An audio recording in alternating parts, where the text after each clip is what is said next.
আইসি থাকতে হবে, এর নাম দিছি কি এসি ডিটেক্ট। যদি বিকিউ সিরিজের আইসি হয় তাহলে হবে কি এসি ডিটেক্ট। তাহলে আমাদের এখান থেকে এত 19 ভোল্ট আছে, এখানে একটা রেজিস্ট্যান্স কি করছে ভোল্টেজ ডিভাইড করছে আর ভোল্টেজ ডিভাইড করছে, এর নাম দিছি কি এসি ডিটেক্ট। এসি ডিটেক্ট হচ্ছে অ্যাডাপ্টার কারেন্ট ডিটেকশন। তাহলে বিসিসি পাইলো আইসি, অ্যাডাপ্টারের ইনফরমেশন পাইলো আইসি। তা আইসি দুইটা ইনফরমেশন পাওয়ার পরে আইসি বলতেছে যে আমি তো দুইটা ইনপুট ভোল্টেজ পাইছি, তাহলে আমি রিজন এলডি আউট করি কি আর ই জি এন রিজন 6 ভোল্ট। আইসি কি করছে একটা এলডিউ আউট করছে। আউট করার পর আমার আইসি তখন বুঝতে পারতেছে যে এখানে মোসফেটে যে আমাদের 19 ভোল্ট আইসি আটকে আছে, এটা তো ভোল্টেজ তো ড্রেনতে সোর্সে পাস হইতে হইব, তাই না? তাহলে কি করছে আইসি এটাকে গেট করার জন্য, এই মোসফেটকে গেট করার জন্য একটা ভোল্টেজ দিছে এসি ড্রাইভ, কি এসি ডি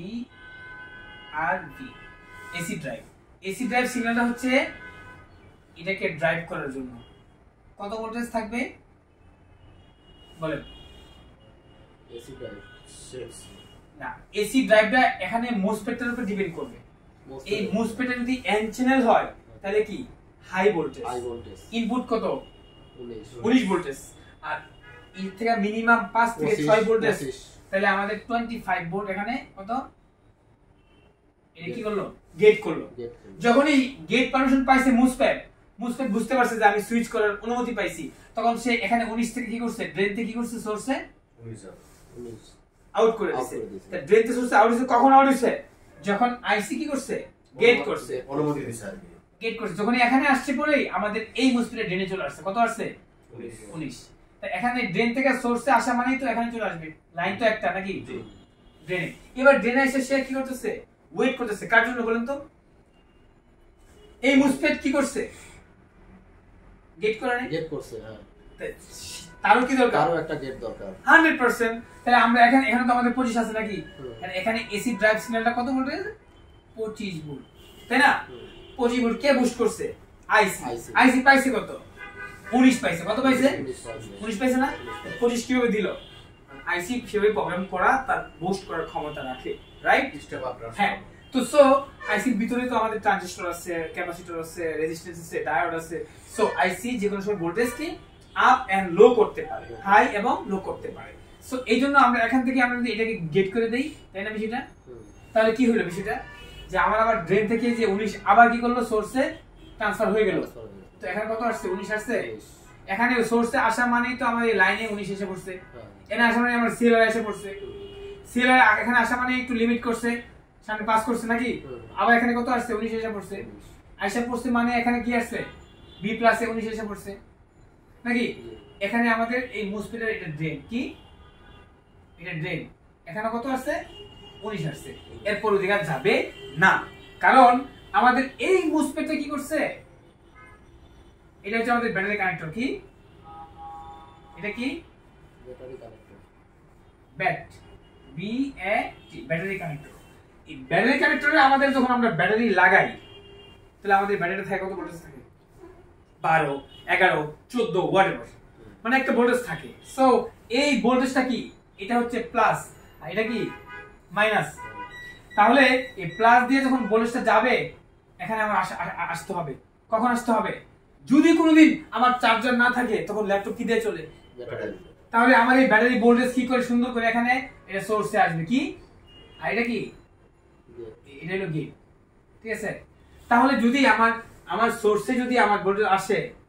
আর এখানে যদি আমার এই চার্জারের 19 ভোল্ট এখানে যায়, তাহলে চার্জারের ভোল্টেজ আর ব্যাটারি ভোল্টেজ কি সংঘর্ষ হবে,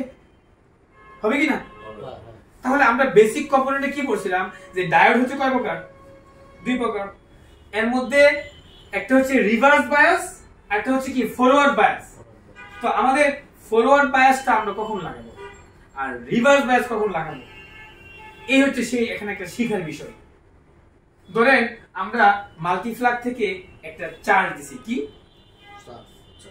মোবাইল চার্জ দিছি। তো মোবাইল চার্জ দিছি, আমাদের এই মোবাইলে আমরা চার্জ দেওয়ার পরে আমাদের যে এখানে এসি থেকে ডিসি কনভার্ট হয়ে মোবাইলে কি চার্জ হচ্ছে না চার্জ হচ্ছে না তো যদি আমি কোনো কারণে চার্জারটা মানে ওই সুইচটা অফ করে দিই কি সুইচ অফ করে দিই তখন চার্জারের মানে আমরা কিন্তু আগে দেখছি যে যে অ্যাডাপ্টার থাকে চার্জারের এটার জায়গায় লাইট থাকে রাইট দেখবেন কি যদি মাঝখানে কোনো ডায়োড না দেওয়া হয় তাহলে ব্যাটারির যে চার্জটা আবার পিছনের দিক ব্যাক করে ওদিক যেতে থাকে একটা সময় কি হয় চার্জটা মোবাইলের চার্জটা ফুরায় যায় তার মানে ওই পজিটিভ লাইনের মধ্যে একটা রিভার্স বায়াস ডায়োড ফিট করে দিছে এটা এভাবে করছে ডায়োডটা কারণ এটা কি একটা ডায়োড হ্যাঁ এটা একটা ডায়োড হ্যাঁ এই পাশটা হচ্ছে কি প্লাস এই পাশটা কি মাইনাস ঠিক আছে না এখন আমরা জানি ডায়োডের কাজ হচ্ছে বিদ্যুৎকে একমুখী করা আবার বাধা প্রদান করা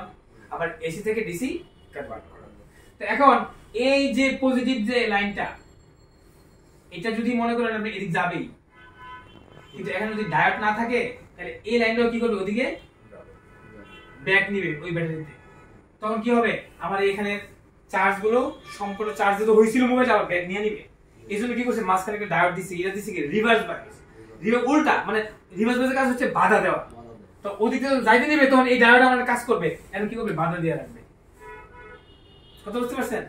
এখানে আমরা এই কাজটা করছে এখানে কি করছে যে আমার ব্যাটারি ভোল্টেজ যখন এদিকে যাবে তখনই এটা কিন্তু রিভার্স আর এটা কিন্তু ফরওয়ার্ড এটা ফরওয়ার্ড না সোজা আর রিভার্স উল্টা না তো এখানে কি করছে মাঝখানে একটা কি করছে রিভার্স বায়াস একটা মোসফেটের ভিতরে একটা ডায়োড ইউজ করে দিয়েছে যার কারণে যখন চার্জার লাগানো থাকে আর ব্যাটারি লাগানো থাকে তখন কি করে এই মোসফেটটা অফ থাকে কি করে অফ কন্ডিশনে থাকে কারণ এটার গেট ভোল্টেজটা কি করে এটা পি চ্যানেল এটাকে হাই করে রাখে বলেন তো পি চ্যানেলের কি ভোল্টেজ দরকার হাই না লো পি চ্যানেল লো লো দরকার লো হলে সে কি করবে সোর্স থেকে ড্রেনে আইসা পড়বে কিন্তু যখন চার্জার লাগানো থাকে এই 19 ভোল্ট এখান থেকে সোজা কোনো না কোনো ভাবে কি আইসা তাহলে কি করে গেট কি করে রাখে হাই করে রাখে হাই করে রাখে জানেন কারণ চার্জার লাগানো অবস্থায় ব্যাটারি বলে তোমার কোনো ওয়ার্কের দরকার নাই তুমি চার্জ নাও কি নাও তুমি চার্জ নিয়ে জমা করে রাখো কারণ কোন সময় আমি থাকবো না তখন তোমাকে কিন্তু চলতে হবে রাইট তাহলে এই 19 ভোল্ট কি করে গিয়ে হচ্ছে এই মোসফেটে কি করে হাই করে রাখে কথা মাথায় ঢুকছে হাই করে রাখার কারণে সেই ব্যাটারি ভোল্টেজ এনে কি করে 12 ভোল্টেজ কি করে থেমে থাকে সোর্সে থেমে থাকে কোনো কারণে যদি এই ভোল্টেজটা আমরা এই অ্যাডাপ্টারটা খুলে ফেলি কি চার্জারটা আমরা কি করছি এই যে খুলে ফেলছি না এখন কি করছে এটা কি করছে এই লাইন গেছে লো হয়ে গেছে খুলে ফেলছি এই মোসফেট কি হইছে অন হয়ে গেছে রাইট এই মোসফেট অন হয়ে যাওয়ার কারণে কি করছে ড্রেন থেকে সোর্সে আউট করে ড্রেনে এসে পড়ছে আইসা আমাদের বি প্লাস এসে পড়ছে ভোল্টেজ এন থেকে বিভিন্ন জায়গায় গেছে 19 কত 19 না সরি 12 ভোল্ট নাকি গিয়ে কি করছে আমাদের যে মাদারবোর্ডের বিভিন্ন জায়গাগুলোতে কি তার কানেকশন দিয়ে দিয়া ওই যেইভাবে আমার অ্যাডাপ্টারের যে লাইনে 19 ভোল্ট কাজ করছে ওই ব্যাটারি 12 ভোল্ট গিয়ে ওইভাবে কাজ করে ওই লাইনগুলোকে সব অন করে দিছে রাইট কথাগুলো মাথায় ঢুকছে আর চার্জিং এসে কি করছে সিম্পল সে তার দুটো মোসফেটকে গেট করে দিছে এই ভোল্টেজ দুটো এই দুটো মোসফেট কি করছে রেগুলেটিং করে কি গেট করে কি ভোল্টেজ পাস করে এখানে দিয়ে দিছে পিওর ভোল্টেজ তাই না এরপরেও এটার অনেক কাজ আছে আমাদের এসডিএ এসসিএল আইআউট এখানে আমাদের আপার লোয়ার মোসফেট এখানে আমাদের যে আপার লোয়ার মোসফেট এই ব্যাটারি চার্জ করার জন্য এটা কয়েল ঠিক আছে এটা আমাদের সিএলআর ঠিক আছে এটা সুবিধা কানেক্ট হবে ব্যাটারির সাথে তো এখন এটা আবার কি করছে এই যে এখানে 19 ভোল্ট এখানে আমরা ঢুকছে এটা ঢুকে কি করছে আমাদের এখানে কয়েলে আমাদের এই আইসি আবার এই মোসফেট কি করছে এটা ড্রেন এটা হচ্ছে সোর্স এটা কি গেট এটা ড্রেন এটা হচ্ছে গেট এটা হচ্ছে কি সোর্স তখন আবার এই আইসি কি করছে এটারে গেট করছে আমাদের কয়েলে ভোল্টেজ পৌঁছে দিচ্ছে আমাদের ব্যাটারি চার্জ হচ্ছে কিন্তু লজিক হচ্ছে এখানে যে বিং সেকশনের কাজটা যে আমাদের এই এখানে 19 ভোল্ট পৌঁছানো কোথায় পৌঁছানো এখানে 19 ভোল্ট কিভাবে আসছে এটা অ্যাডাপ্টার ভোল্টেজ এখানে কিভাবে পৌঁছেছে এটা বুঝছেন আপনি বলেন তো দেখি কিভাবে পৌঁছেছে এদিকে আসেন ফাইন হ্যাঁ উপরে এখান থেকে একটা লাইন এখানে আসবে আইসি পাওয়ার টিম হ্যাঁ আইসি 19 ভোল্ট হ্যাঁ 19 ভোল্ট থেকে এখানে 25 ভোল্ট আউট করবে পরে 25 ভোল্ট থেকে এখানে মানে পারমিশন দিবে আর কি এই মসফেট কে তখন ইনি এখান থেকে 19 ভোল্ট পাস করবে আবার এটা 19 ভোল্ট আউট করবে আর কি এখান থেকে ওই সিএলআর এ যাবে তাহলে আমাদের সিএলআর টা important CLR current limit resistance এখানে আমার 19 ভোল্ট আসতেই হবে এটা ফার্স্ট প্রায়োরিটি এখানে আমার 19 ভোল্ট আসলেই পরে আমার বিনটা ওকে এই সিএলআর এর 19 ভোল্ট না আসা পর্যন্ত আমার বিন সার্কিট কমপ্লিট না ওকে বল হ্যালো এটা পুট লাগাইছি পুট লাগাইছি আইডা অ্যাডাপ্টার রাইট গুড এখান থেকে 19 ভোল্ট আমার এই মসফেটে আসছে হ্যাঁ মসফেটে আসলে এটা প্রাইমারি মসফেট এটা সেকেন্ডারি এক্স্যাক্টলি হ্যাঁ তো এইখানে যখন আসবে মসফেট দেখবে যে একে গেট করার জন্য আইসি একটা গেট করবে এক্স্যাক্টলি হ্যাঁ আইসি গেট করবে কি আইসি একটা গেট দিবে এখানে গেট দিবে আইসি কখন গেট করবে যখন আইসি ইনপুট ভোল্টেজ বিসিসি পাবে এসি পাবে এসি ডিটেক্ট পাবে এবং রেজিন এলডিও আউট করবে তখন একটা সে একটা গেট করবে গেট করলে পরে মসফেট কি সচল হলো তার মানে কি সে এখানে 19 ভোল্ট ট্রান্সফার করে দিল আপনার ড্রেন থেকে সোর্সে হ্যাঁ এইখান থেকে আবার সেকেন্ড মসফেটে আসলো গুড সেকেন্ড মসফেটে আসলে সেকেন্ড মসফেট আবার আইসি আবার তাকে একটা গেট দিবে এক্স্যাক্টলি হ্যাঁ গেট দিলে তখন আবার আবার ওই সোর্স ড্রেন থেকে সোর্সে যাবে 19 হ্যাঁ হ্যাঁ এইখান থেকে আপনি সরাসরি এই যে সিএলআর এ আপনি 19 ভোল্ট চলে আসবে হ্যাঁ হ্যাঁ ফাইন এই সিএলআর এ আসা মানে এখানে বি প্লাস এখানে বি প্লাস আর এখানে আসা মানে কি 19 ভোল্ট যত জায়গায় লাগে মাদারবোর্ডে সব জায়গায় এখান থেকে কি বেরিয়ে লাগে 19 কার কি দরকার র‍্যাম এর দরকার পিসিএস এর দরকার সিএলআর এ যদি আমার 19 ভোল্ট না আসে তাহলে আমার এই যে এইগুলি দেখতে হবে এক্স্যাক্টলি যখন কি ল্যাপটপ গুলো লো পাওয়ার থাকে তখন আমরা কি করি আগে দেখি সিএলআর ভোল্টেজ আছে কিনা যখন এই সিএলআর পাই নাই খুঁজে বাই করি ফাস্ট মসফেট দেখি তো মসফেট ড্রেনে আছে কিনা আচ্ছা ড্রেনে পাইছি সোর্সে নাই আসি আইসি তে দেখি তো আইসি কি রিকোয়ারমেন্ট আইসি রিকোয়ারমেন্ট হচ্ছে কি নাম্বার 1 হচ্ছে চেক দিব বিসিসি কি বিসিসি নাম্বার 2 দিব কি এটা এসি ডিটেক্ট নাম্বার 3 দিব কি এটা রিজন আছে কিনা নাম্বার 4 দিব কিরা এসি ড্রাইভ এখানে এই সমস্যাটা হয় এসি ড্রাইভ করে না মানে এই বুস্টকে গেট করে না যার কারণে ড্রেন থেকে আটকা থাকে এখানে আসে না ভোল্ট অন হয় না কথা ক্লিয়ার মাথায় ঢুকছে একটু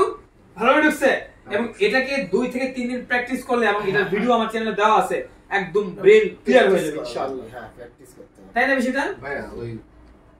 ওই সেকশনটা আর কি আচ্ছা ওইটা হচ্ছে ব্যাটারি সেকশন এটাকে দুইটা পার্ট করে ফেলেন একদিন নিতে পারবেন না আজকে সিএলআর পর্যন্ত যদি নিতে পারেন নেন আর তো আমি আলোচনা করে দিচ্ছি এদিক মোটামুটি আলাদা হতে হবে